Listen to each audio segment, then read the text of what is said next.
ఇబ్బందిగా ఉండొచ్చు. పడేవాడు నాకు కదా, నాకు తెలుసు బాధ. జగన్కి ఏముంది, బాబాయి గొడ్డలతో నరికించేవాడు కూడా భుజాల మీద వేసుకొని తిరుగుతాడు. వాళ్ళకి ముఖ్యంగా మీకు చెప్తా ఉన్నాను, ఆడబిడ్డలు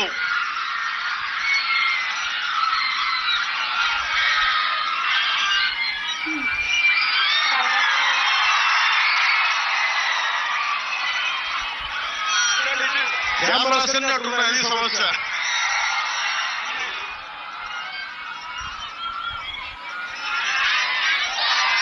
ముఖ్యంగా ఆడబిడ్డలకి వైసీపీ కనుక ఇంకొకసారి వస్తే రక్షణ ఉండదు. ఆడబిడ్డలకి సొంత చెల్లెలు బట్టల మీద కామెంట్ చేసే దిగజారుడి వ్యక్తి ముఖ్యమంత్రి.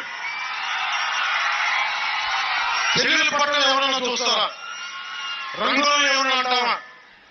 పచ్చదనం గ్రీన్ కలర్ చెట్లు ఉంటే కూర్చోబెట్టి ద్వేషం తోటి మనం పచ్చని చెట్లు చూడటం మానేస్తామా? పసుపు రంగు చొక్కా వేసుకున్నారని చెప్పి బంతి పూల దేవుడి మెడలు దేవుడికి విగ్రహాలు వేయడం మానేస్తామా? అరే ఎవరు ఏ బట్టలు వేసుకుంటే ఏంటి? ఇది దిగజారుడి వ్యక్తి.